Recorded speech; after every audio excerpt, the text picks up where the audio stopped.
Kia ora te whānau, haere mai ki tōku waka rererangi, Tango Golf Foxtrot. G'day fam, and welcome aboard my aeroplane Tango Golf Foxtrot. One of the things that I like to do when I'm taking people places is give them a quick panel tour, cockpit tour.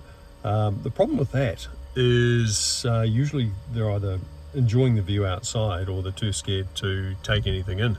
So this video is a slow-paced tour around the cockpit of my Piper Arrow Tango Golf Foxtrot. So it's being viewed from the left-hand seat where the pilot sits.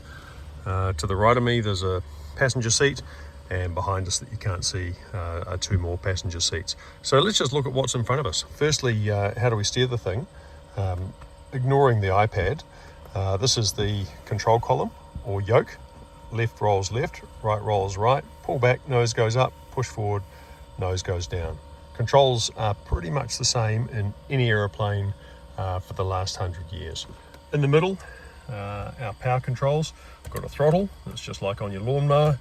We've got a mixture control, which determines the ratio of fuel to air in the engine, but it also is how we stop the engine by removing all fuel.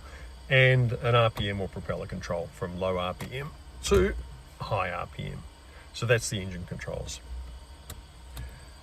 Stepping back into the instrumentation, the six that are in front of me, right there, this is known colloquially and has been, I think, for many years as the six-pack.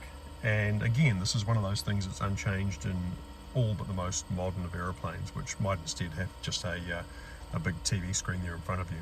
So in order of importance, right in front of us there, we've got the artificial horizon, but it's a lot more than that. So the brown is the ground, the blue is the sky, but you can see it's also got a readout on the left, currently black, but that shows our airspeed.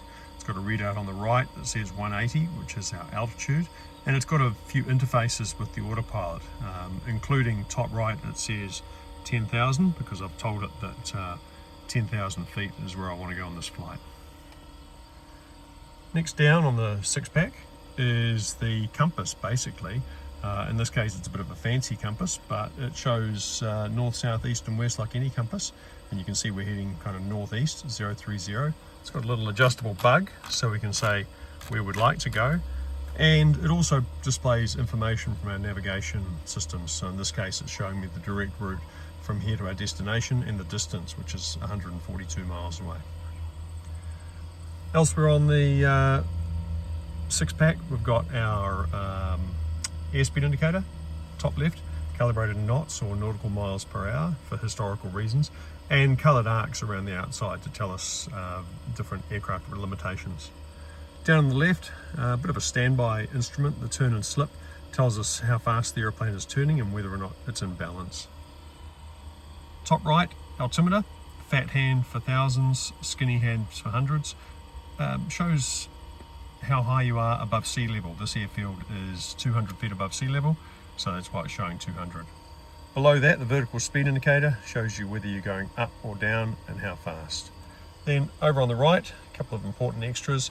We've got our main engine instrument showing a lot of things, including RPM, manifold pressure, which is an indication of power, battery voltage and load, outside air temperature, total fuel, fuel at destination, cylinder head temperature, exhaust gas temperature, a bunch of other things like that. So those are the main instruments that would get my attention sort of constantly during a flight. Stepping over to the right, we've got the middle stack, which is the navigation stack. The thing up the top there, that's just an audio panel. It just determines which of the many things that we could listen to that we are hearing through our headphones. This is our primary GPS navigator. If we can get it to focus there for you, there we go. Our primary GPS navigator, Garmin GFC500, and this is how we tell the aeroplane where we want to go, and the aeroplane in return displays the track and shows us where we are in relation to it. And you'll see that I've set up a track here from, the map's pretty small when you zoom out, from North Shore Airfield near Auckland down to New Plymouth. It's also a few other things, this handy little box. It's a communications radio and it's a navigation radio. So a navigation radio navigates us between radio beacons instead of GPS coordinates. Next one down is a combination navigation radio and communications radio in one. Kind of a backup, but we do use that a lot of time for important things in flight. And at the bottom, perhaps the most handy box in the whole aeroplane, the Garmin GFC500 autopilot.